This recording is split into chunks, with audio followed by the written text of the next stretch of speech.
The neon sign outside the dusty spoke buzzed like a dying wasp, casting sickly orange light across the gravel lot where three Harleys sat gathering dust. Inside, the air hung thick with cigarette smoke and the sour tang of spilled beer. The kind of roadside dive that appeared on no GPS existed only for those who knew to look. Ethan Harlan occupied the corner stool, his broad frame hunched over a glass of whiskey that had gone warm an hour ago, the amber liquid untouched because drinking meant feeling and feeling meant remembering. The jukebox wheezed through a Merle Haggard ballad, the same song it had played twice already, but nobody cared enough to feed it more quarters.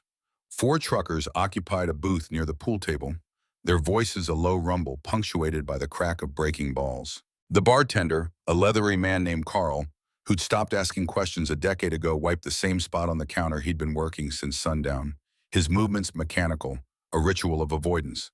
Ethan's knuckles bore scars that mapped a life of bad decisions and worse timing, the kind of hands that had held rifles in the Hindu Kush and steering wheels on highways that stretched into nothing.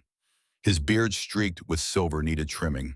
His leather vest, patched and faded, carried the weight of miles he couldn't remember and brothers he couldn't forget. The eagle tattoo on his left forearm remained sharp despite the years its wings spread wide over a shield that represented promises he'd buried under asphalt and exhaust fumes. He'd been riding for 15 years with no destination, chasing the white line, because stopping meant facing the calendar, the anniversaries, the phone calls he'd never made. Jake's voice still echoed in quiet moments, that Texas drawl, cutting through the darkness of a foxhole in Kandahar. The promise extracted under fire and sealed in blood that wasn't theirs but might as well have been. The door opened with a creak that cut through the bar's dull hum, letting in a gust of desert wind that carried sand and the smell of creosote. Everyone glanced up out of instinct, then looked away just as fast because strangers meant complications, and complications meant trouble nobody wanted. But the figure that stumbled through wasn't a drifter or a state trooper or any of the usual faces that wandered into the spoke. She was 7 years old, maybe less. Her frame so small she barely cleared the threshold. Her dress, once white, now bore the stains of a journey no child should make: dirt and sweat, and something darker that might have been dried blood. Her sneakers, 2 sizes too big, scuffed against the sticky floorboards as she moved forward, each step tentative, her eyes scanning the room with an intensity that belonged to someone who'd already learned the world offered no safety nets. Her cheeks, smudged with grime, bore tracks where tears had carved clean paths through the filth. In her right hand, clutched so tight her knuckles had gone white, she held a photograph, the edges worn soft from handling the image, faded but still visible in the dim light. Nobody moved. The truckers went silent. Carl's rag stopped mid-wipe. Even the jukebox seemed to stutter, Merle's voice catching on a scratch that repeated the same 3 words like a broken prayer. Ethan felt her presence before he saw her, that sixth sense honed in places where hesitation meant death, the crawl of awareness up his spine that said something had shifted, that the night had taken a turn. He lifted his gaze from the whiskey just as she began weaving through the scattered chairs and stools, her movements guided by something beyond logic, by instinct or fate, or whatever force drives the desperate toward their last hope. She stopped in front of him, close enough that he could see the fear in her eye, battling against something stronger, something that looked like recognition. Her breathing came quick and shallow, chest heaving beneath the threadbare dress. For a long moment, neither moved. The bar held its collective breath, conversations, abandoned pool cues lowered, as if everyone understood they were witnessing something that defied the usual rules of this forgotten place. Then she reached out, her small fingers trembling as they extended toward his arm, toward the ink that had become background noise in his own awareness, just another scar among many. When her fingertips brushed the eagle's wings, barely a whisper of contact, Ethan felt the touch, like a brand, like lightning channeled through skin and bone, straight into the parts of himself he'd spent 15 years trying to kill, with distance and silence. Her voice, when it came, cracked with exhaustion and terror, and something else, something that sounded like hope clinging to its last breath. "That's my daddy's eagle. You're the man he said would come." The words landed like mortar rounds, each syllable detonating in Ethan's chest, ripping through the armor he'd welded shut after Jake's funeral, after the flag ceremony he had attended drunk, after the promise he'd made to Jake's widow, and then abandoned when the weight of it threatened to drag him under. The photograph fluttered from the girl's hands, spiraling down to land face up on the scarred bar top, and Ethan found himself staring at a ghost. Jake Reed grinned up at him from the faded image, younger by a decade wearing desert camouflage, and the kind of smile that belonged to men who hadn't yet learned how cheaply the world valued their service. The same eagle tattoo marked Jake's arm in the photo inked fresh and bold, the promise made permanent before their first deployment. Next to Jake stood a woman Ethan barely remembered meeting, blonde and radiant, her arm around Jake's waist, her face glowing with the certainty that her soldier would come home because love and prayers had to count for something. And beside the woman, barely visible at the photo's edge, stood a toddler, maybe 2 years old, clutching her mother's leg with chubby fingers. The girl's face showed the same bone structure, the same set to her jaw, that now looked up at Ethan with eyes that had seen too much and understood too little. The math clicked into place with sickening clarity. 15 years since Jake died. This child, this terrified thing standing in a bar at the edge of nowhere, was the daughter Jake had dreamed about during those endless nights in the Afghan desert, the future he'd clung to when the present offered nothing but sand and death. Ethan's glass slipped from his fingers, hitting the bar with a crack that echoed like a gunshot. Whiskey spread across the wood, soaking into the photograph, but he couldn't look away from those eyes, couldn't escape the weight of recognition that felt like drowning and resurrection all at once. His throat closed, his pulse hammered in his temples. The eagle on his arm seemed to pulse with heat, as if the ink itself remembered what he'd tried so hard to forget. The girl swayed on her feet, exhaustion finally catching up with whatever adrenaline had carried her this far. Ethan reached out without thinking, his scarred hands catching her before she collapsed, lifting her with a gentleness that surprised him, that came from some buried part of himself he'd thought long dead. She weighed nothing, felt fragile as bird bones, and when her head rolled against his chest, her breathing shallow and fast, he felt the full measure of his 15 years of cowardice settle on his shoulders like a yoke. Carl appeared at his elbow, concern etched into his weathered face, his voice low. "She okay? Need me to call someone?" The question hung there, heavy with implications. Call who? The cops who'd dump her into a system that ground up the vulnerable and spit out statistics. Child services, who'd ask questions Ethan couldn't answer without admitting he'd abandoned a promise to a dead brother. The girl stirred in his arms, her small hand finding his tattoo again, fingers curling around the inked wing as if it were an anchor in a storm-tossed sea. Ethan's mind raced through scenarios, each one worse than the last, but underneath the panic ran something older, something that had survived every mile of running, every attempt to drown it in whiskey and exhaust fumes. The voice in his head sounded like Jake, that Texas drawl cutting through the chaos. "If I don't make it, you watch over my family." That's the vow, brother. He'd made that promise in a fighting position outside Kandahar, mortars screaming overhead, the taste of cordite and fear sharp in his mouth. Jake had pressed his dog tags into Ethan's palm, metal still warm from his chest, and pointed at the eagle tattoo they'd both gotten the night before shipping out. "That ink is our shield for them. You keep that vow." Ethan had nodded because promising felt sacred in that moment, because death felt close enough to make men honest, because Jake was his brother in ways that transcended blood.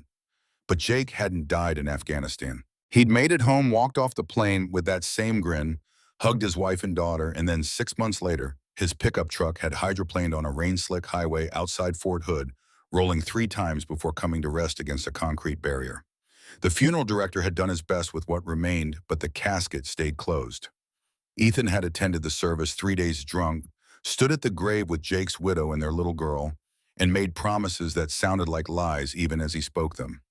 Then he'd climbed on his bike and ridden away, telling himself that Jake's family would be fine, that the widow would remarry, that a 2-year-old wouldn't remember her father anyway.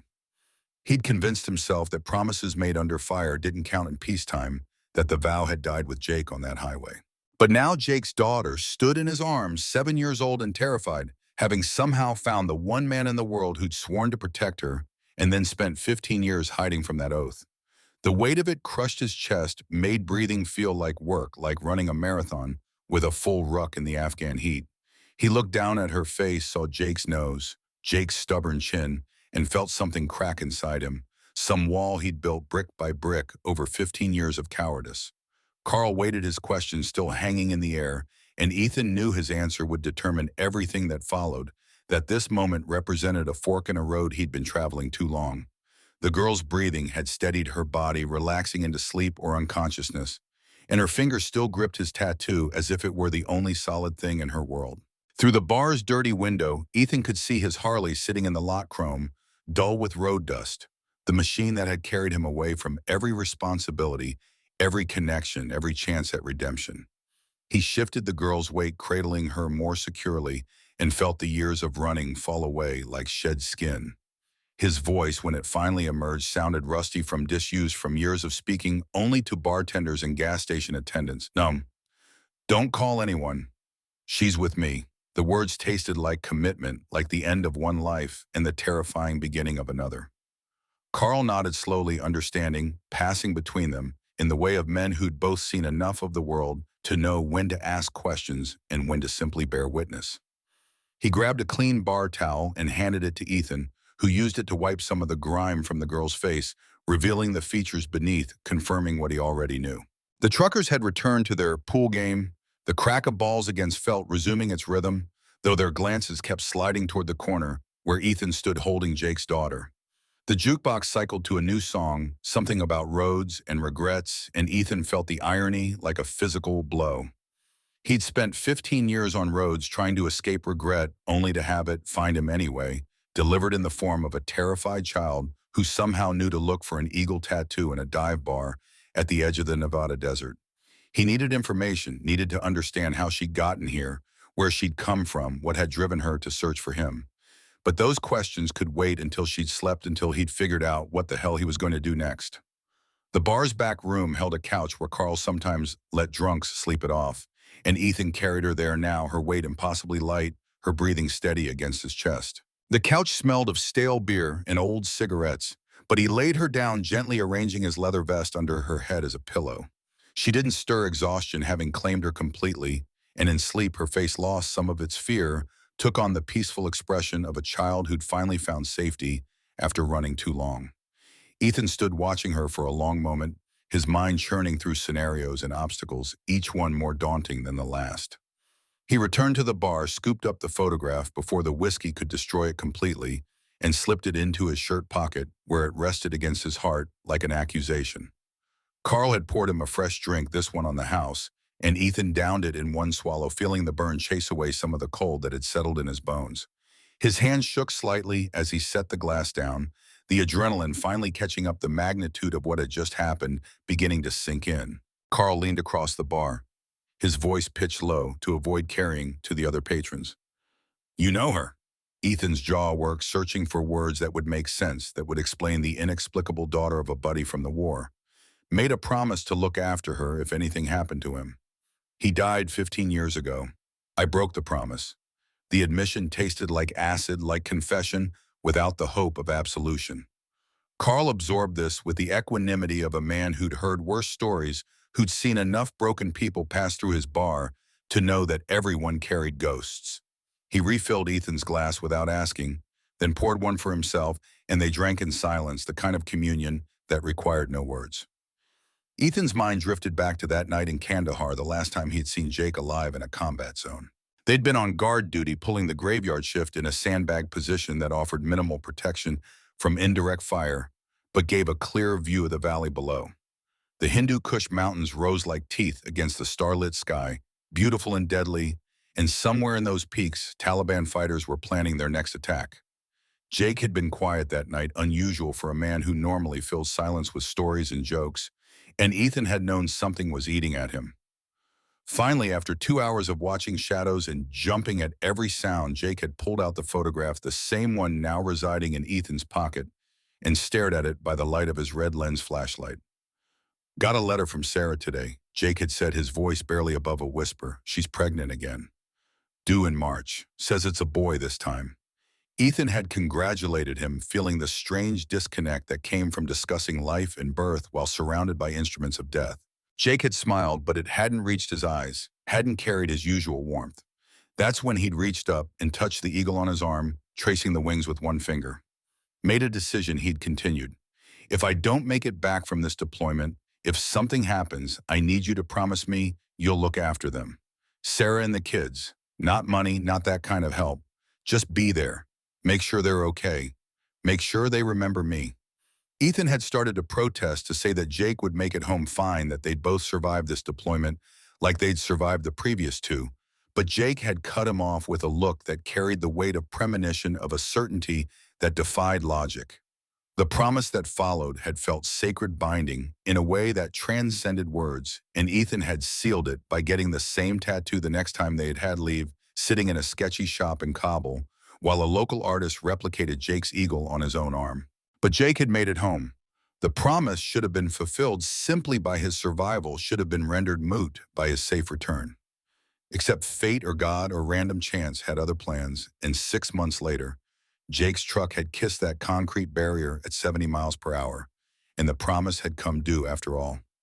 Ethan had attended the funeral, looked Sarah in the eye, and sworn he'd be there for her and the kids, and then he'd run like a coward, convince himself that his presence would only make things worse, that a broken-down vet with PTSD and a drinking problem had nothing to offer a grieving widow. The sound of the girl stirring in the back room pulled Ethan from his memories. He moved quickly, crossing the bar in 3 strides, and found her sitting up on the couch, disoriented, fear flooding back into her eyes as she registered the unfamiliar surroundings. But when she saw him, recognition sparked and some of the panic receded. Her voice came out raspy, thick with exhaustion. "Are you really him?" The man with the eagle. Ethan knelt beside the couch, bringing himself to her eye level, and the words that emerged felt like they belonged to someone else. Someone braver than he'd been in 15 years. "Yeah, kid, I'm him. What's your name, Lily?"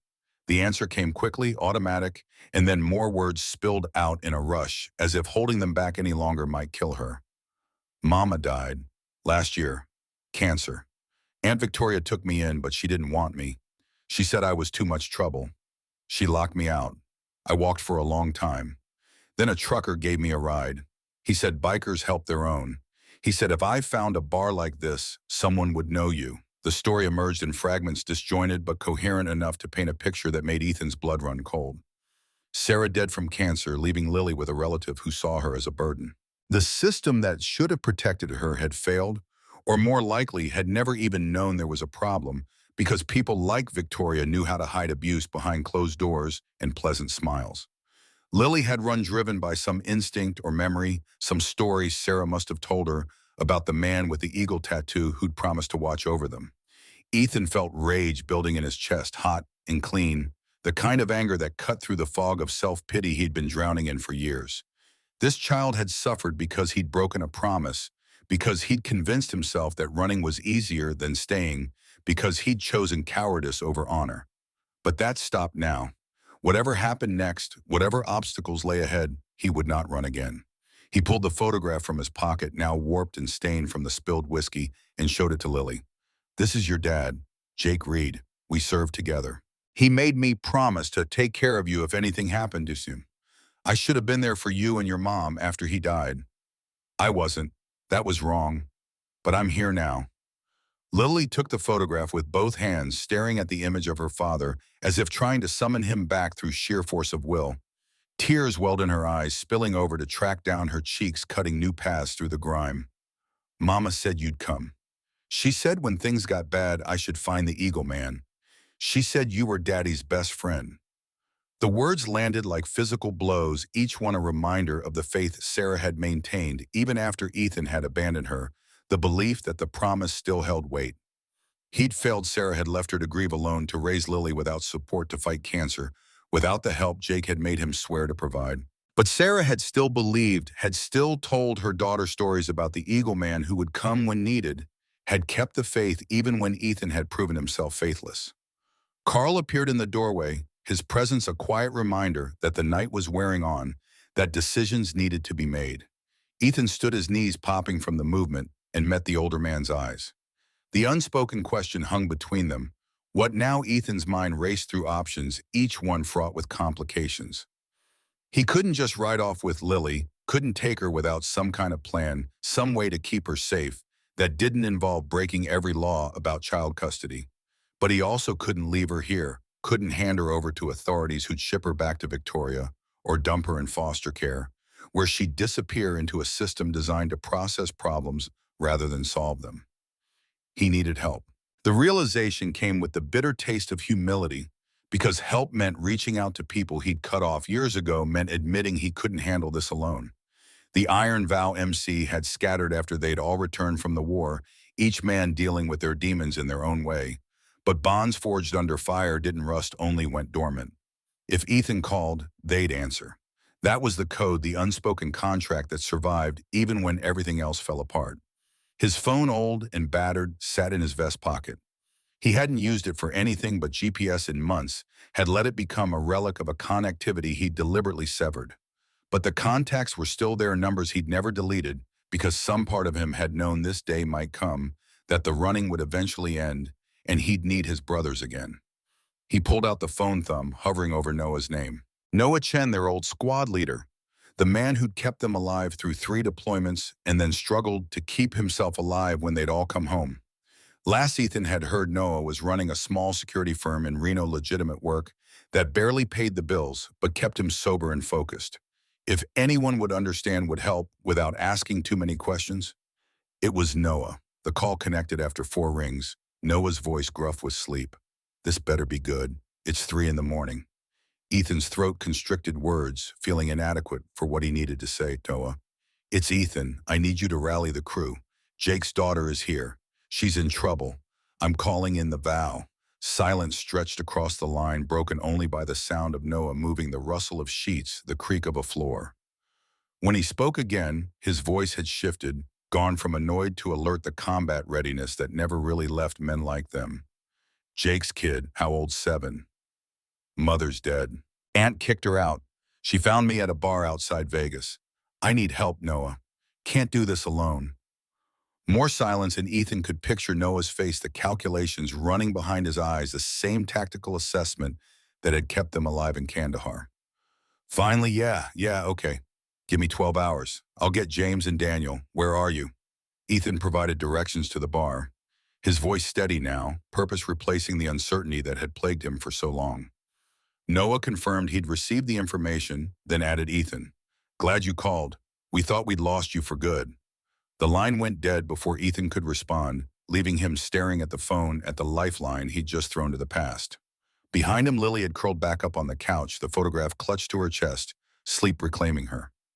Carl had returned to the bar, giving them space, understanding that sometimes the best thing a man could do was simply exist nearby without interference. Ethan moved to the couch, settling into a worn chair across from where Lily slept, and for the first time in 15 years allowed himself to sit still, to stop running, to face the weight of a promise he'd tried so hard to escape. The eagle on his arm seemed to pulse with renewed life, the ink a permanent reminder that some vows transcended time and distance, that honor demanded more than comfort allowed. Outside, the Nevada desert stretched, endless and dark wind howling through scrub brush in abandoned dreams. But inside the dusty spoke, in a back room that smelled of stale beer and second chances, Ethan Harlan finally stopped running and started keeping a promise 15 years overdue. The road ahead would be brutal, would demand sacrifices he couldn't yet imagine. But for the first time since Jake's funeral, he felt the weight lift, slightly, felt purpose replace the emptiness that had driven him across 10,000 miles of highway. Jake's daughter slept, trusting in an eagle she'd never seen before tonight, and Ethan sat watch guardian, finally assuming his post, ready to face whatever dawn brought. Noah Chen's Silverado rolled into the gravel lot just after noon, dust plumes rising like smoke signals in the desert heat. Ethan watched from the bar's doorway as 2 more vehicles followed James Martinez's modified pickup with the lift kit that accommodated his prosthetic, and Daniel Park's beat-up Honda that looked like it might not survive another 100 miles but somehow always did. 3 men climbed out, their movements carrying the efficiency of soldiers, even after years of civilian life. Bodies gone soft around the edges, but still capable of violence when necessity called. Noah came first, his frame leaner than Ethan remembered, hair cropped military short, despite no longer wearing the uniform. A scar traced his jawline, souvenir from an IED that should have killed him, but instead just rearranged his face and left him with hearing loss in his left ear. He wore jeans and a faded flannel, but his eyes still swept the terrain with tactical awareness, cataloging exits and threats before acknowledging Ethan with a nod that carried 15 years of unspoken history. James moved slower, his gait affected by the prosthetic leg that replaced everything below his right knee, the result of a firefight in Helmand Province that had earned him a Purple Heart and nightmares that still woke him screaming. but his shoulders remained broad, his handshake crushing, when he clasped Ethan's forearm in the old greeting, and his grin split his weathered face with genuine warmth that defied the circumstances bringing them together. Daniel brought up the rear, smaller than the others, wiry and intense, his hands perpetually in motion even when standing still. He'd been their medic, the one who'd kept them alive when bullets found flesh, and the transition to civilian life had been hardest on him. He'd tried nursing school, bartending, security work, bouncing between jobs like a man searching for purpose in a world that no longer needed his particular skills. But his eyes sharpened when they landed on Ethan, recognition and concern flickering across his face. The reunion happened in silence, four men standing in a parking lot under the merciless sun, the years between them collapsing like poorly stacked sandbags. No words felt adequate for what they'd lost and found and lost again, so they simply stood there, breathing the same air, acknowledging through presence what couldn't be spoken. Carl watched from behind the bar, wise enough to give them space to let whatever ritual needed to unfold do so without interference. Finally, Noah broke the silence, his voice carrying the same command tone that had once directed fire missions and tactical movements. "So show us the girl." Ethan led them inside through the main bar, where the lunch crowd had started filtering in, truckers and locals who knew better than to stare at the gathering of men who moved with coordinated precision despite not having served together in over a decade. The back room remained dim afternoon light, filtering through a single grimy window, and Lily still slept on the couch, her small form curled around the photograph, like it might dissolve if she loosened her grip. The three men stood in the doorway, taking in the sight of Jake's daughter, and something shifted in the air, the weight of their shared past solidifying into present obligation. James's jaw tightened, his hand unconsciously moving to touch the prosthetic through his jeans. Daniel's perpetual motion stilled, his whole body going quiet in a way that signaled deep processing. Noah's face remained impassive, but his eyes carried the weight of calculation, already running scenarios and contingencies. Jake's kid, Noah, said statement rather than question, and Ethan nodded. The resemblance was unmistakable once you knew to look for it, Jake's features emerging from Lily's face like a ghost demanding recognition. Noah moved closer, crouching beside the couch with the care of a man who'd learned gentleness, the hard way studying Lily's sleeping face as if memorizing every detail. Mother's dead. Ethan provided his voice low to avoid waking her. Cancer took her last year. Aunt got custody, but she was drowning in debt. Locked Lily out when things got bad. Kid hitchhiked her way here looking for the man with the eagle tattoo because her mother told her stories about Jake's promise. James muttered something under his breath, words too low to catch, but tone conveying rage barely contained. Daniel leaned against the doorframe, arms crossed, his medica's eyes, assessing Lily for signs of abuse or neglect, cataloging the dirt, the too big clothes, the exhaustion that went beyond mere physical tiredness. Noah remained crouched, his gaze still fixed on the girl, and when he finally spoke, his voice carried the finality of orders being issued. "We need to know what we're dealing with. The aunt, where is she? What kind of trouble are we looking at?" Ethan pulled out his phone, showing them the sparse information he'd managed to extract from Lily during brief moments of wakefulness throughout the morning. Victoria Reeves, living in a trailer park outside Carson City, Nevada. Sarah's sister, younger by 5 years, with a history of bad relationships and worse financial decisions. Lily had mentioned men coming to the house at night, voices raised, her aunt crying after they left. Classic pattern of someone being squeezed by loan sharks or worse. Noah stood, his knees popping from the movement, and gestured for them to move back into the main bar where they could talk without disturbing Lily. Carl appeared with coffee, 4 mugs that he set down without comment, and the men gathered around a corner table, the same tactical positioning they'd used in mission briefings a lifetime ago.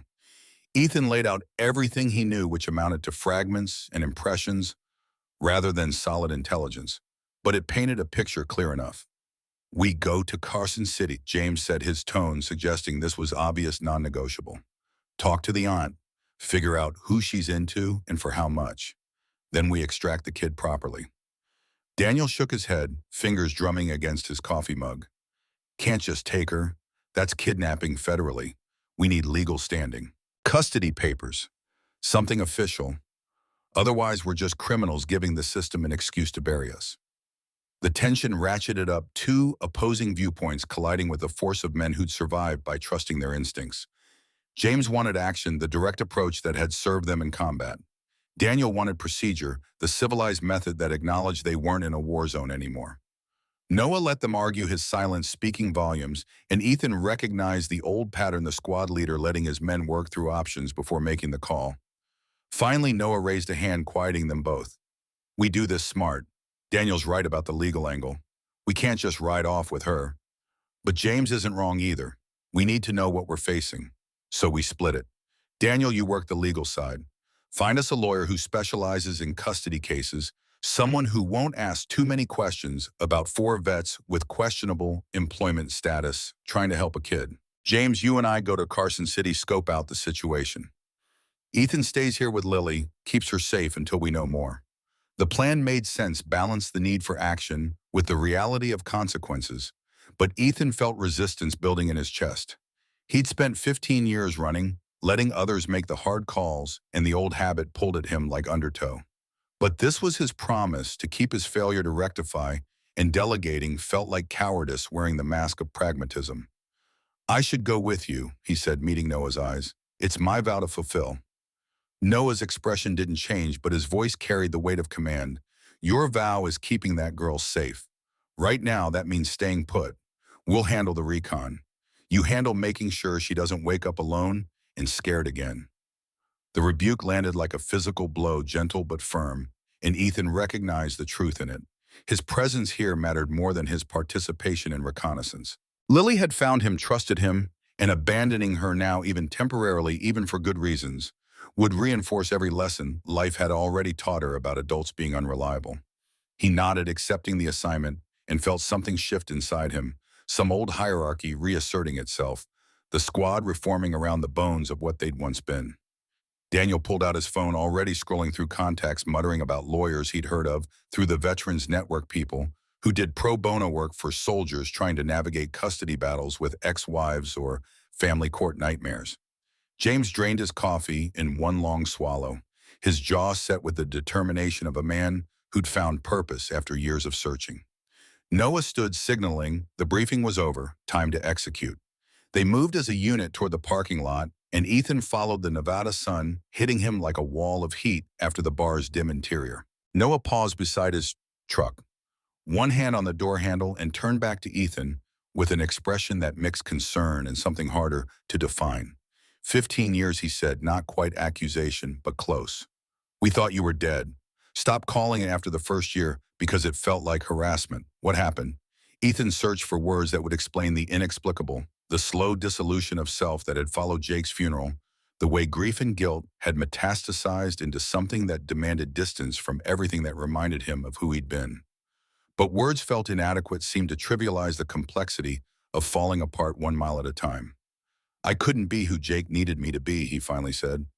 Thought running was easier than failing. Turns out you can't outrun promises. They just wait for you. Noah absorbed this, his face unreadable, then nodded once. Well, you stopped running. That's what matters now. Keep the girl safe. We'll be back by tomorrow morning with intel. The trucks pulled out gravel, crunching under tires, and Ethan stood watching until they disappeared into the desert haze, leaving him alone with a sleeping child and the weight of a promise he was finally beginning to understand. He returned to the back room, settling into the chair across from the couch, and for the next 3 hours simply sat watch while Lily slept, her breathing steady, her grip on the photograph never loosening.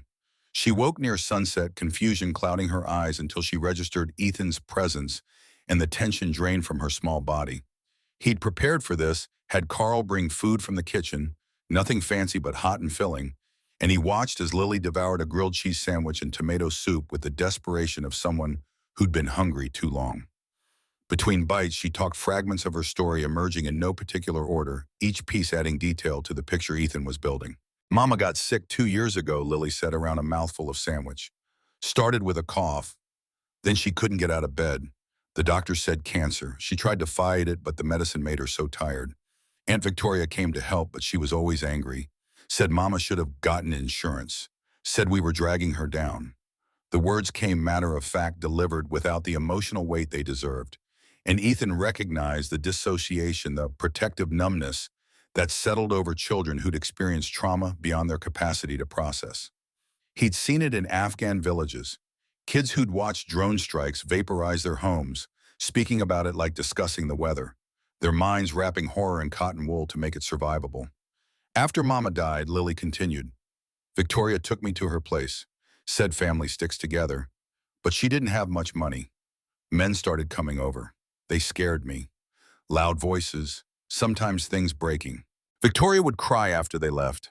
Then one night she locked me out, said she couldn't take care of me anymore, said I should go find my own way. 7 years old and told to fend for herself. The rage that had been simmering in Ethan's gut flared hot and bright, but he kept his face neutral, kept his voice steady. How long ago was that? Lily's brow furrowed, calculation difficult when days blurred together. Maybe 2 weeks. I walked to a gas station. A truck driver said he was heading west. He bought me food and let me sleep in his cab.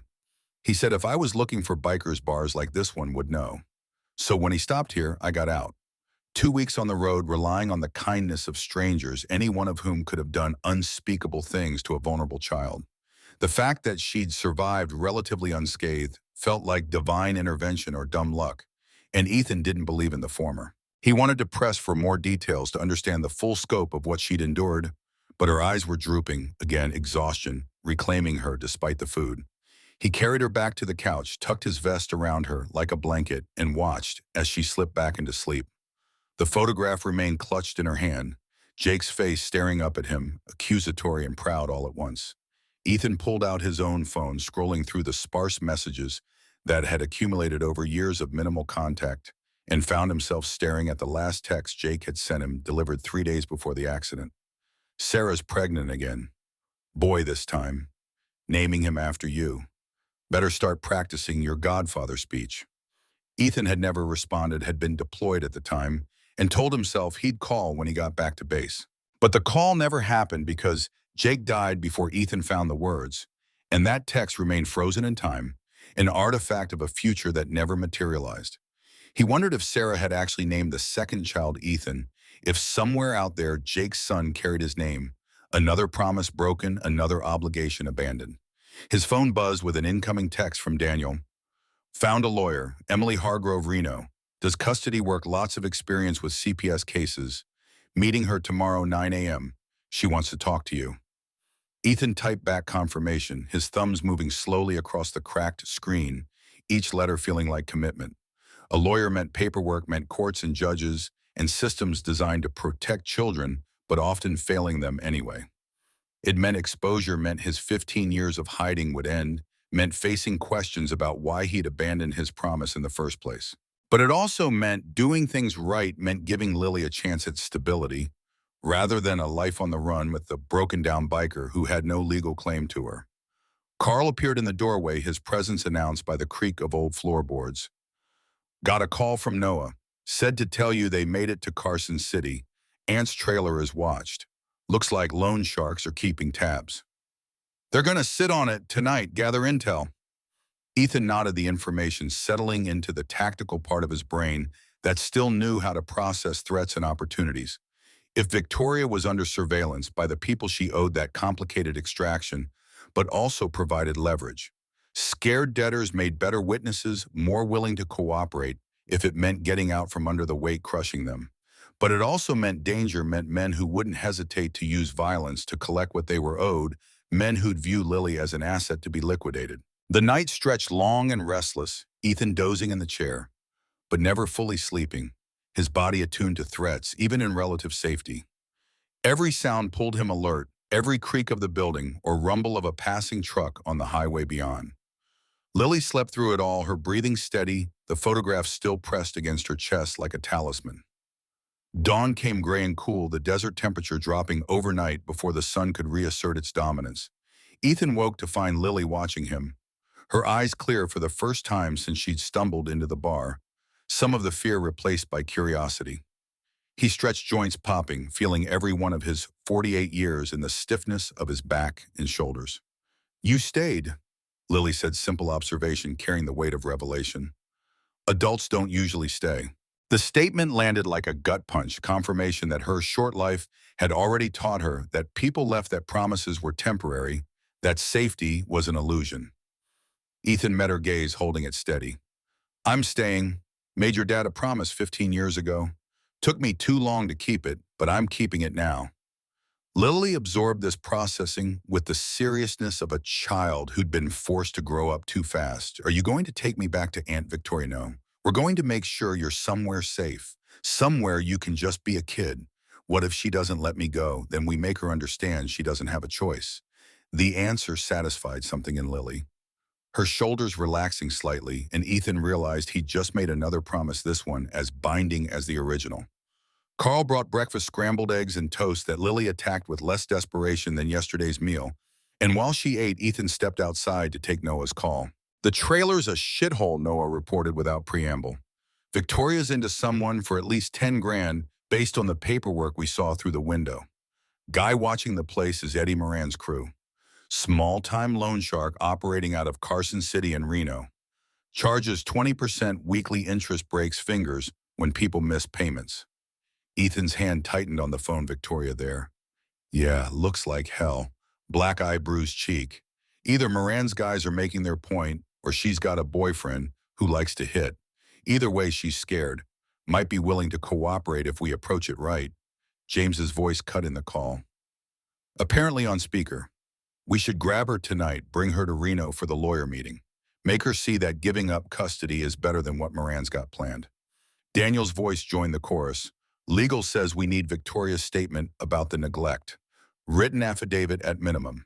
If she claims Lily ran away, we've got no standing. Judge will just send her back. The pieces we're assembling into a plan rough around the edges but functional. Extract Victoria from Moran's surveillance, get her statement about abandoning Lily, present everything to the lawyer as a fait accompli. It required coordination, timing, and the kind of aggressive action that walked the line between rescue and kidnapping. Ethan found himself smiling despite the circumstances, muscle memory from operations planning kicking in after years of dormancy. What time's the lawyer meeting, he asked Daniel. 9 tomorrow morning. Gives us tonight to move. Noah's voice carried command authority. Again, Ethan, you and Lily head to Reno now. Daniel will meet you at his place, give you somewhere to crash. That's not a bar. James and I handle Victoria. We'll have her at the lawyer's office by 9 with her statement, or we don't show. The plan made sense, divided resources efficiently, but Ethan felt the old resistance. You're going in without backup. Noah's laugh came dry and humorless. We've gone in with worse odds. Besides, James still remembers how to be scary when he needs to be. We'll be fine. The call ended with coordinates for Daniel's apartment in Reno, a 45-minute ride from the bar if Ethan pushed it. He returned inside to find Lily had finished eating and was exploring the bar's main room with the cautious curiosity of a child discovering that maybe the world wasn't entirely hostile. She stopped at the jukebox, pressing her face against the glass to read the song titles, and Ethan felt something crack in his chest at the normalcy of the gesture. We're going for a ride, he told her, and watched as excitement flashed across her face before being tempered by caution. His Harley sat in the lot, chrome dulled by road dust, but mechanically sound, the only constant in 15 years of drifting. He'd never carried a passenger before, had deliberately chosen a bike without accommodation for others. But Carl produced a spare helmet from somewhere and helped rig a makeshift seat using cargo straps and a cushion from the bar. Lily approached the bike with reverence, reaching out to touch the leather seat the way she'd touched Ethan's tattoo, and when he lifted her up and settled her in front of him, her small body tucked against his chest, she let out a sound halfway between a laugh and a sob. The engine roared to life, vibration traveling up through the frame, and Ethan felt her stiffen before relaxing into the rhythm. They pulled out of the lot as the sun cleared the horizon, painting the desert in shades of gold and amber, and for the first time in 15 years, Ethan felt like he was riding towards something rather than away from it. The highway stretched ahead, relatively empty this early, and he kept the speed moderate, aware of his precious cargo, feeling the weight of responsibility in a way that felt foreign and right all at once.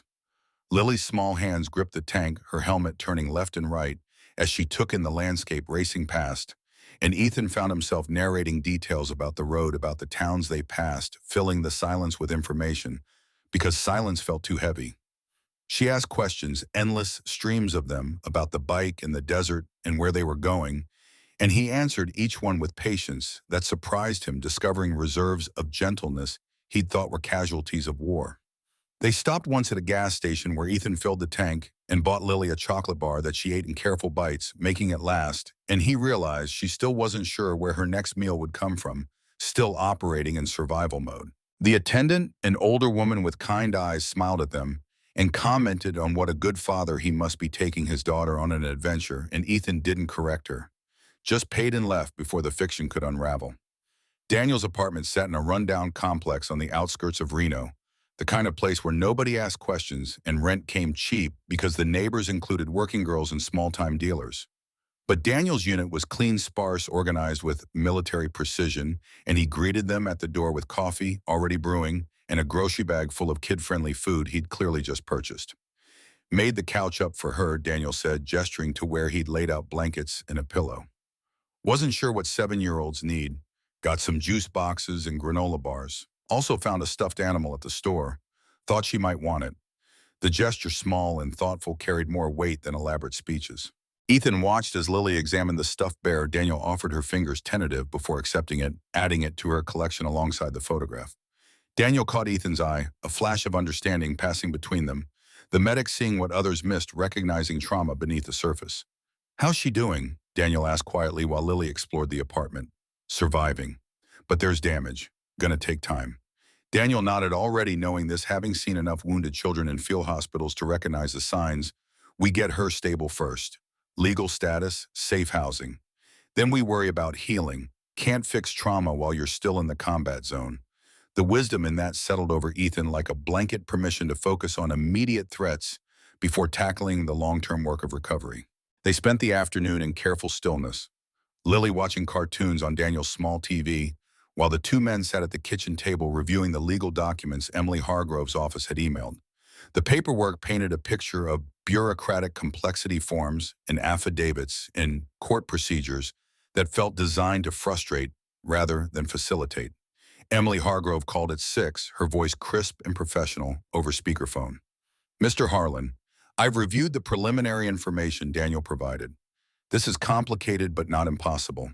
If Victoria Reeves will testify to abandonment and we can document the unsafe living conditions, we have grounds for emergency custody transfer. But you need to understand this will be scrutinized. Your history, employment status, living situation, and all of it will be examined. Are you prepared for that level of exposure?"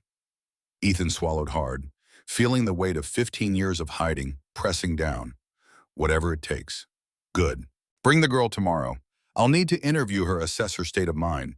If she's as traumatized as Daniel suggests, CPS will want to get involved, which could work for or against us, depending on how we position it."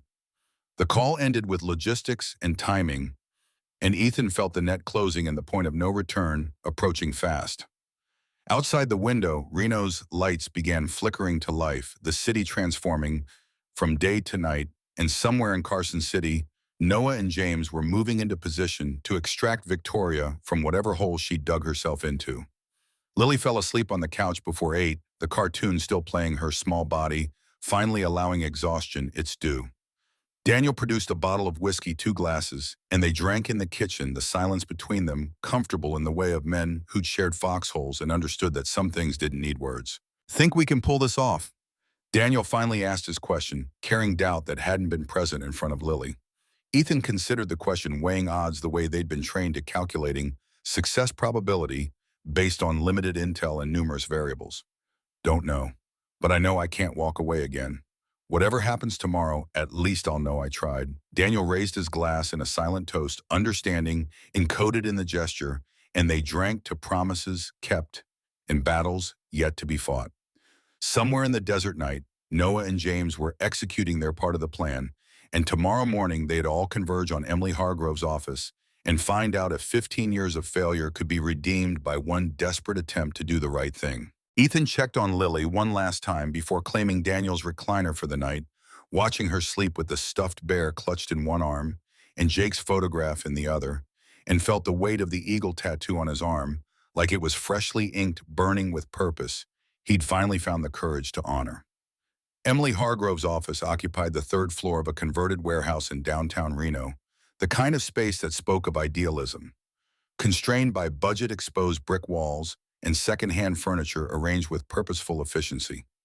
Morning light slanted through tall windows, illuminating dust motes that danced in the air like suspended possibilities. Ethan arrived 20 minutes early. Lily's hand clasped in his, Daniel trailing behind with the folder of documents they'd assembled through the night. The receptionist, a young woman with purple hair and multiple piercings, barely glanced up from her computer before gesturing toward a waiting area furnished with mismatched chairs and a coffee table buried under children's books and magazines. Lily gravitated immediately toward the books, selecting one about horses, and settled cross-legged on the floor with the same careful stillness she'd exhibited since waking, as if afraid sudden movement might shatter whatever fragile safety she'd found. Emily Hargrove emerged from an inner office at precisely 9, her appearance defying Ethan's expectations. Mid-30s, dressed in a blazer over jeans, hair pulled back in a practical ponytail, she carried herself with the efficiency of someone perpetually working against impossible odds. Her handshake was firm, her eyes sharp as they swept over Ethan, cataloging details with the precision of a professional accustomed to reading people quickly. "Mr. Harlan," she said, her voice carrying no warmth but no hostility, either pure neutral assessment. "I'm Emily. Let's talk in my office before we bring Lily in. Daniel, you can wait here with her." The office was small, dominated by a desk buried under files and a single window that looked out over Reno's struggling downtown. Emily settled behind the desk, gestured for Ethan to take the chair across from her, and pulled out a legal pad already covered in notes. Her directness felt like a scalpel cutting through pretense to expose what mattered. "I've done some preliminary research on your situation. Jacob Reed killed in a vehicle accident 15 years ago. Sarah Reed deceased from cancer 14 months ago. Victoria Reeves, Sarah's sister, granted custody through informal family arrangement, no court involvement. And you, Ethan Harlan, combat veteran with an honorable discharge, no permanent address for the past decade, sporadic employment history, and a promise made to your dead friend that you proceeded to ignore until 4 days ago." The summary landed like body blows, each fact a reminder of his failures, stacked into an insurmountable pile. Ethan forced himself to meet her gaze, refusing to look away even as shame burned through him. "That's accurate." Emily's pen tapped against her legal pad, a rhythmic punctuation to her thoughts. "Here's what I need you to understand. Family court judges are overworked, cynical, and they've seen every sob story imaginable. A biker with no fixed address claiming he's honoring a 15-year-old promise to his dead war buddy while the child's biological aunt blood relative wants her back. That's an uphill battle even with perfect documentation. So what do we need? Victoria Reeves's voluntary relinquishment of custody documented and notarized. Medical records showing Lily's state when she was found. Statements from witnesses who can testify to Victoria's unfitness. A stable living situation for you, employment proof. You can provide for a child. And honestly, a miracle wouldn't hurt." The door opened without warning and Noah stepped through his presence, filling the small office with barely contained energy. Behind him came James, moving carefully to accommodate his prosthetic, and between them, supported and trapped in equal measure, walked Victoria Reeves. She looked worse than Ethan had imagined, from Noah's description. The black eye now purple and yellow at the edges, her cheeks swollen, her whole frame radiating defeat. She flinched when Emily stood instinct, expecting another blow. "Ms. Reeves," Emily said, her voice softening slightly, professional mask cracking to reveal something human underneath. "Thank you for coming. I know this isn't easy." Victoria's eyes found Ethan and something flickered in them. Recognition maybe, or resentment, or just the exhausted acceptance of someone who'd stopped fighting. Her voice emerged hoarse, damaged. "You're him, the one Sarah talked about." The Eagle Man. The nickname landed strange hearing it from Victoria's lips, confirmation that Sarah had maintained faith even after Ethan had proven himself unworthy. He nodded, not trusting his voice, and watched as Noah guided Victoria to a chair, his touch gentle despite his size, the old medic training showing through James's careful positioning. Emily moved around the desk, pulling a second chair close to Victoria, establishing the proximity of confidence rather than interrogation. "Ms. Reeves, I need to ask you some difficult questions. But first, are you here voluntarily? Did these men coerce you in any way?" Victoria shook her head, the movement triggering a wince that suggested injuries beyond the visible no. "They explained what they wanted, said it was better than what Eddie has planned for me." "Eddie Moran," Emily confirmed, writing the name down. "The loan shark you owe money to. How much? 12,000 now with interest. Started at 8. I can't pay. He said he'd take Lily instead. Said he knew people who'd pay good money for a kid like her." The words hung in the air, their implications settling like poison gas. Emily's pen stopped moving, her professional composure slipping to reveal genuine anger beneath. And that's when you locked her out. I thought if she wasn't there, he couldn't take her. Thought she'd go to a neighbor, someone who'd call CPS, get her somewhere safe. I didn't think she'd run. You thought abandoning a 7-year-old in the middle of the night was protection. Emily's voice carried no judgment, just the flat delivery of facts that needed acknowledgement. Victoria's face crumpled, tears tracking down her bruised cheeks. I know how it sounds. But I was so scared. And I couldn't take care of her anyway. Sarah made me promise, but I was barely keeping myself together. The cancer took everything. Medical bills? Then Sarah died and left me with a kid I didn't know how to raise. Eddie seemed like an answer at first. Just a small loan to get through the month. The classic spiral debt leading to more debt desperation, making people vulnerable to predators who recognize opportunity. Ethan felt his anger at Victoria cooling, replaced by something more complex: recognition that she too was a victim, even if her choices had victimized Lily. Emily seemed to sense the shift in the room, the transformation from confrontation to something closer to collective problem solving. I need you to write down everything, Emily said, sliding a legal pad across to Victoria. When you lock Lily out, what Eddie said about taking her the abuse you've suffered, all of it. Then I need you to sign a voluntary relinquishment of custody to Mr. Harlan. In exchange, we'll help you disappear from Eddie Moran's reach.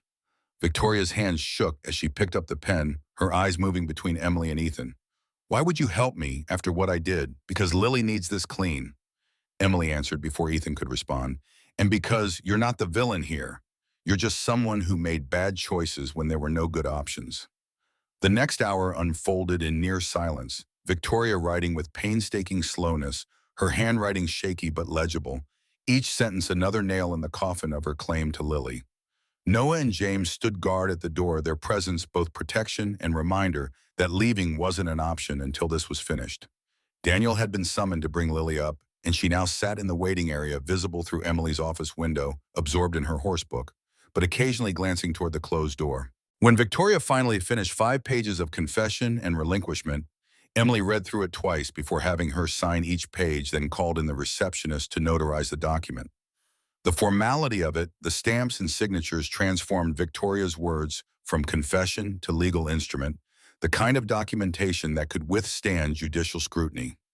Where will you go? Ethan asked Victoria as Emily made copies, the question emerging from some part of him that still believed in redemption, even for those who'd failed. My ex-husband lives in Oregon. Hasn't spoken to me in 5 years, but he owes me alimony. He never paid. Figure he won't turn me away if I show up. And Eddie won't look there. Noah pulled out a roll of cash, hundreds peeling off in a neat stack that he pressed into Victoria's hand. Get a bus ticket. Pay in cash. And don't use your phone. Eddie's probably tracking it. Victoria stared at the money like it might bite, then nodded, tucking it into her jacket pocket. She stood wavering slightly and looked toward the window where Lily remained absorbed in her book, oblivious to the transaction happening mere yards away. Something passed across Victoria's face, grief or relief, or both tangled together.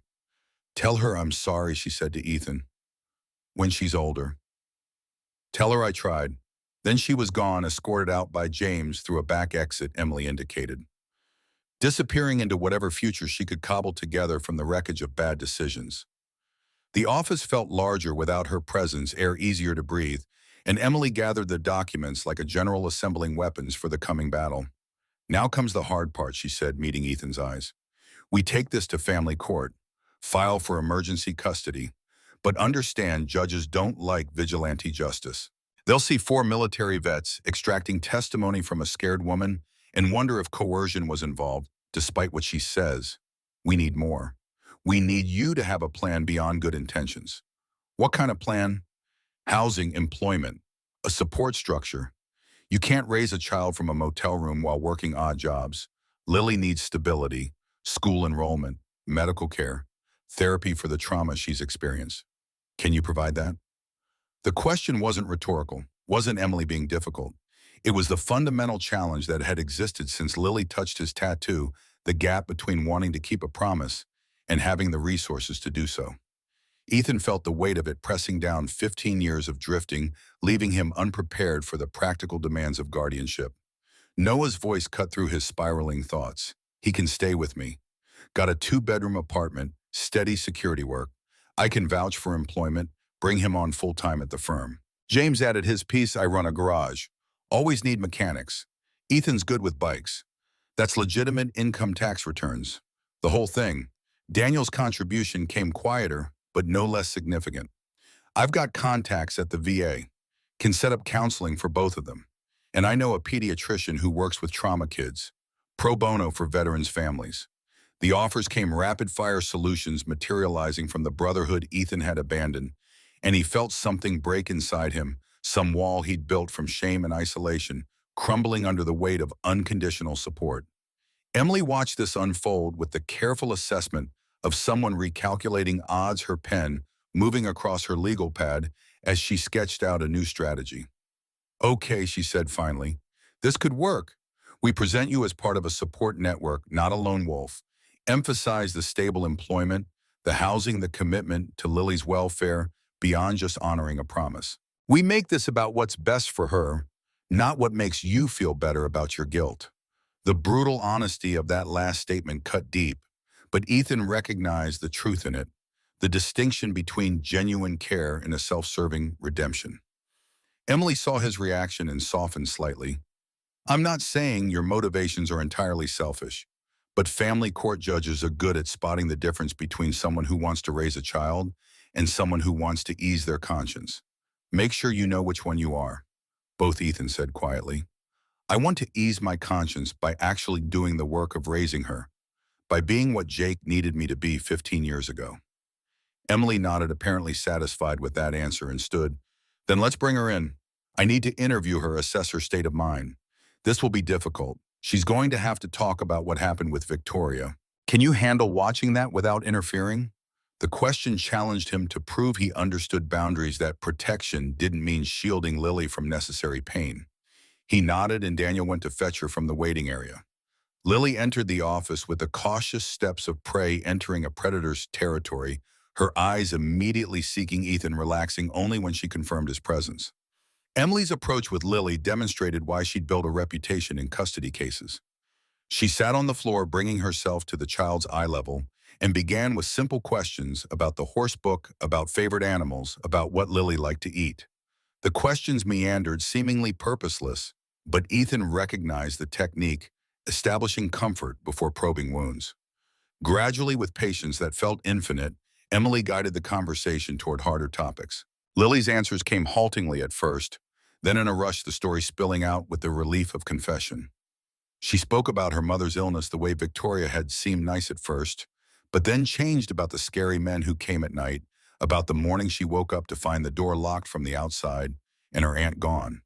Did you feel safe with your Aunt Victoria? Emily asked, her voice gentle but requiring honest answer. Lily shook her head, tears beginning to track down her cheeks. She was sad all the time and scared. The men made her cry. One of them grabbed my arm once. Victoria yelled at him, and he let go, but I knew he wanted to hurt me. When you found Mr. Harlan at the bar, what made you think he could help? Mama told me stories about Daddy and the Eagle Man. She said if anything bad happened, if I needed help, I should find the man with Daddy's eagle. She said he promised to keep me safe. The faith encoded in those words, Sarah's belief transmitted to her daughter, even as Ethan had failed to honor it, felt like absolution and condemnation intertwined. Emily glanced at Ethan, something shifting in her expression. Professional distance, cracking further to reveal the human underneath. Lily, if you could choose, would you want to stay with Mr. Harlan? The question hung there, loaded with implications, and Lily's answer would carry weight in whatever court proceeding followed. She turned to look at Ethan, her eyes searching his face for something, assurance or promise, or just confirmation that adults could be trusted after all. He held her gaze, letting her see whatever she needed to see. Yes, Lily said finally, her voice small but certain. He has Daddy's eagle. That means he keeps promises. The interview continued another 20 minutes, Emily extracting details about Lily's physical health, her schooling history, her emotional state. A pediatrician was summoned, arriving within the hour to conduct a basic examination in Emily's conference room. The doctor, an older woman with kind eyes named Dr. Sarah Chen, documented signs of malnutrition, minor bruising, consistent with rough living, and the telltale markers of prolonged stress in a child's body. She's resilient, Dr. Chen reported to Emily and Ethan afterward. But she needs stability urgently. The trauma is manageable if addressed now. Left untreated, it calcifies into something much harder to heal. Emily assembled the documentation like artillery rounds. Victoria's statement, Dr. Chen's medical report, letters of support from Noah James and Daniel employment, verification housing, confirmation.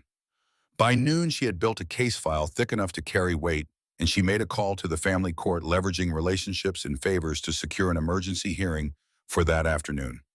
This is fast, she warned, usually takes weeks. But I've got a judge who owes me, and with the trafficking threat documented, we can argue immediate danger justifies expedited process. Be prepared. The court will push back.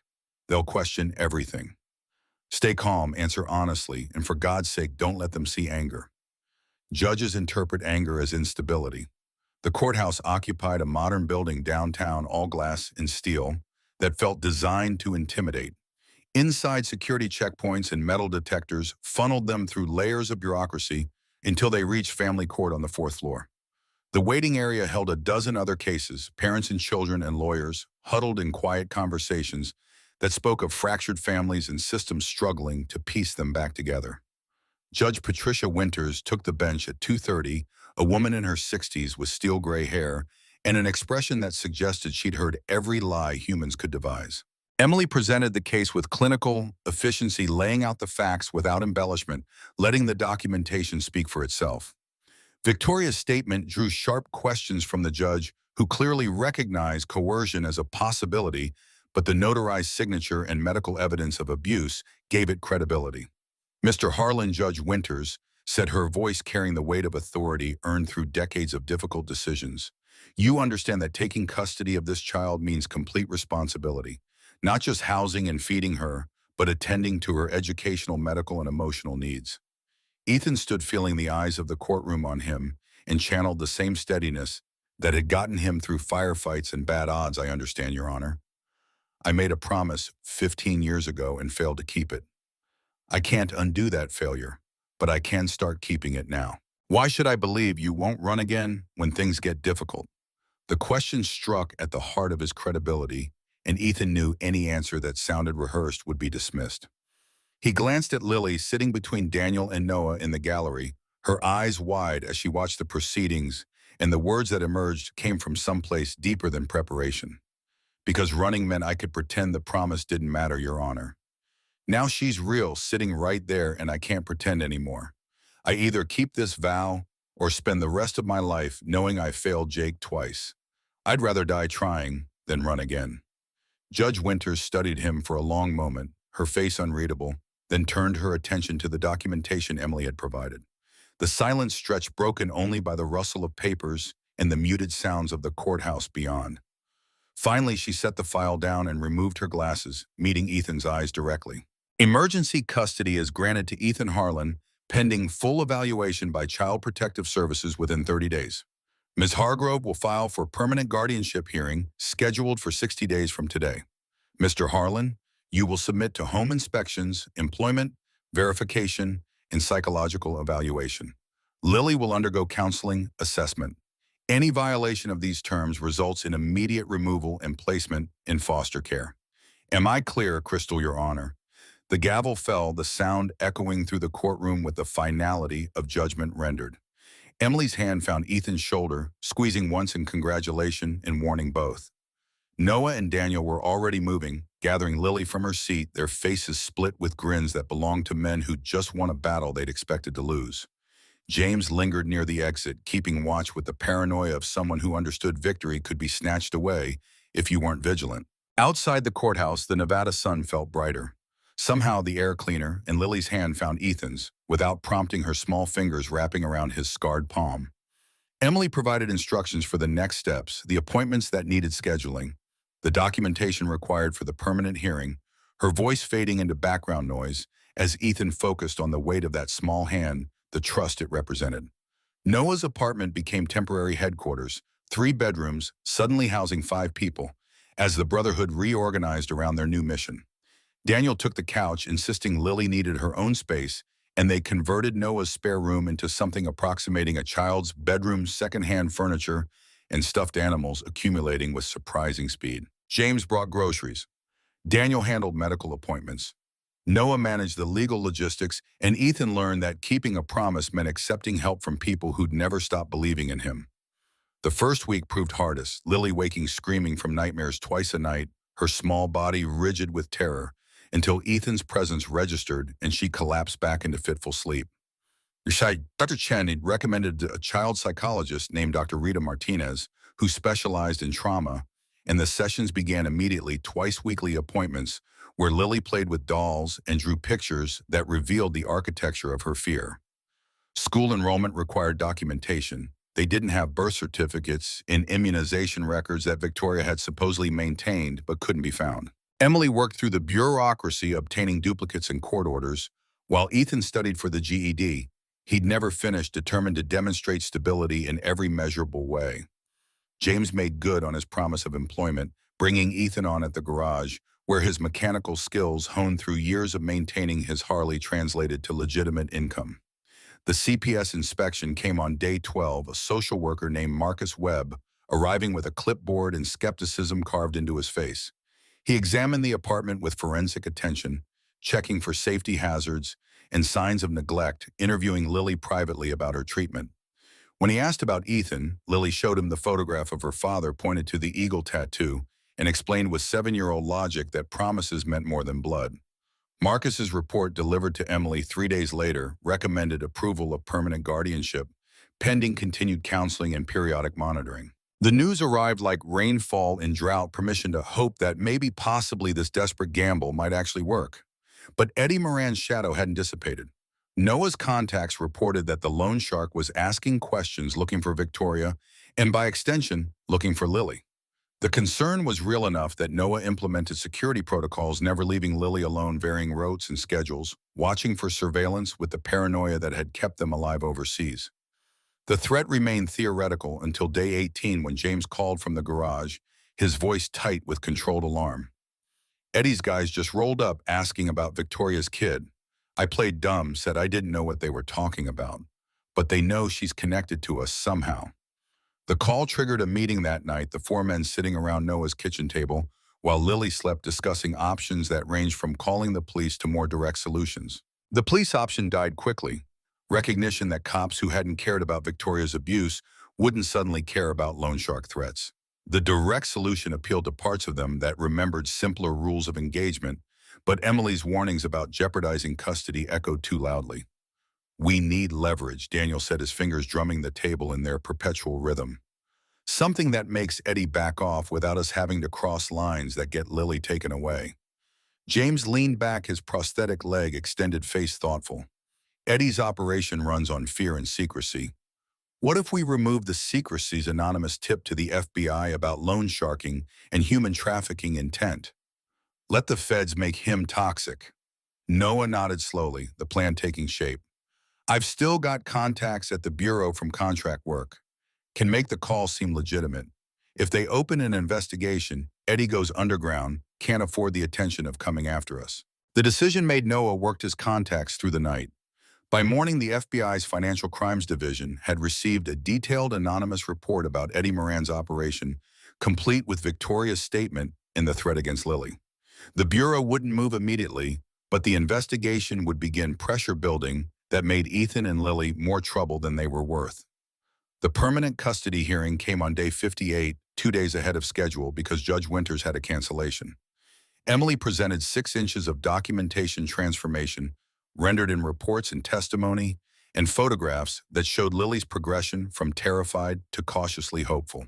Dr. Martinez testified about trauma recovery, Marcus Webb delivered his recommendation for approval, and Ethan answered questions with the hard-won confidence of someone who'd done the work rather than just made promises. Lily's testimony came last, Judge Winters asking her directly about her wishes. She stood in the witness box, small and serious, the stuffed bear Daniel had bought her, clutched tight. And when asked if she wanted to stay with Ethan permanently, her answer came clear and certain. He keeps his promises, like Daddy did. That's what eagles mean. The gavel fell at 4:20, permanent guardianship granted, and the courtroom erupted in quiet celebration, Noah and James and Daniel crowding around to offer congratulations that felt like battle honors. Emily packed her files with the satisfaction of someone who'd beaten long odds, and Lily's hand found Ethan's, her grip tight enough to leave marks. They drove to Jake's grave that evening, the whole group making the pilgrimage to Fort Hood, where Jake had been buried with military honors 15 years prior. The cemetery stretched white and ordered rows of markers that testified to sacrifice in various forms, and Jake's stone sat under an oak tree, weathered but maintained. Lily approached it slowly, still clutching her bear, and knelt to place wildflowers they'd stopped to pick along the highway. Ethan stood back, giving her space, and felt Noah's presence beside him, solid and understanding. The eagle tattoo on his arm seemed to pulse with warmth, Jake's promise finally fulfilled not through grand gesture, but through grinding daily work of showing up. The sun dipped toward the horizon, painting the cemetery in shades of amber and shadow, and somewhere a bird called the sound, carrying across the rows of the dead. Lily returned to Ethan's side, slipping her hand into his, and they stood together looking at Jake's name carved in stone. The weight of the moment pressed down 15 years of failure and 2 months of frantic effort, compressing into this quiet acknowledgement that maybe redemption didn't erase the past, but transformed the future. "We did it," Brother Ethan said quietly. Words meant for Jake, though spoken to the air. "Took me too long, but I kept the vow." The drive back to Reno happened in comfortable silence, Lily sleeping against Ethan's shoulder, while Noah handled the driving and James and Daniel traded stories about Jake from the deployment years. The Brotherhood had reformed around this mission, men who'd scattered finding purpose again, and keeping a promise one of their own couldn't keep himself. Noah's apartment felt like home when they returned, the lights welcoming them back to something that resembled family, if you squinted and didn't question the architecture too closely. Daniel had cooked some kind of pasta that filled the apartment with garlic and warmth, and they ate together around the table like people who belonged to each other through choice rather than blood. Lily went to bed early, exhausted from the day's emotions, and Ethan tucked her in the ritual, becoming familiar through repetition. She held the photograph of Jake against her chest, the image worn softer now from handling, but still visible, still connecting her to a father she barely remembered, and a promise that had taken 15 years to keep. "Will you still be here tomorrow?" she asked the question, carrying less fear now than simple need for confirmation. Every tomorrow, Ethan promised and watched as her eyes closed, trust, allowing sleep to claim her. In the living room, Noah had produced a bottle of whiskey, the good stuff saved for occasions that mattered, and poured 4 glasses. They drank in silence, the kind of communion that required no words, because everything important had already been said through action. The eagle tattoo on Ethan's arm caught the lamplight wings spread wide over the shield, Jake's promise made permanent in ink that had outlasted doubt and distance. James raised his glass voice, rough with emotion, held barely in check. "To Jake, and to promises kept even when they're 15 years late." They drank to that, to brotherhood and second chances, and little girls who believed eagles meant something. Outside, Reno's lights flickered against the night sky, the city indifferent to their small victory. But in Noah's apartment, 5 people who'd found each other through tragedy and promises settled into something that looked like peace. Ethan stood moving to the window and looked out over the city where his daughter slept, the words still feeling strange but increasingly right. Lily. His responsibility, now his purpose, his chance to finally be who Jake had needed him to be. The road ahead would be hard, full of school conferences and therapy appointments and moments of doubt, but he'd stopped running. The eagle tattoo pulsed with warmth, reminder that some vows transcended death, that promises made in foxholes had power that outlasted war. Jake's face smiled up from the photograph in Lily's room, frozen in time but somehow present, witnessing the completion of a covenant sealed 15 years ago under Afghan stars. Ethan touched the glass, felt its coolness against his fingertips, and whispered words meant for a ghost who'd become more real through the keeping of a promise. "Told you I'd come through, brother. Just took me a while to figure out how." Behind him, his brothers drank and talked, their voices a low rumble of shared history and uncertain futures. Above, Lily slept with eagles watching over her dreams. And for the first time since Jake's funeral, Ethan Harlan felt the weight lift, felt redemption settle like dust after a storm, felt finally worthy of the ink on his arm and the trust of a child who'd believed in promises when the world had given her every reason not to. The night deepened, stars appearing over Reno's glow, and somewhere in the desert, a bike engine roared, some other drifter chasing horizons. But Ethan's running days had ended, his wandering complete, his vow fulfilled. The eagle had found its purpose again. Wings spread wide over a shield that now protected what mattered most. Tomorrow would bring new challenges, Monday morning routines and homework battles and all the ordinary struggles of raising a child. But tonight, in this moment, they'd won. Jake's daughter was safe. The promise was kept. And four broken men had found wholeness through honoring a vow that should never have needed 15 years to fulfill. Ethan returned to his chair, accepted a refill from Noah, and let the warmth of whiskey and brotherhood wash over him. The eagle on his arm would fade with time ink, breaking down under sun and age, but the promise it represented would endure, pass from father to daughter, generation to generation, proof that some bonds transcended death and distance and all the ways men failed each other. Jake's daughter slept finally safe, finally home, and Ethan Harlan finally stopped running long enough to be the man his best friend had always believed he could be.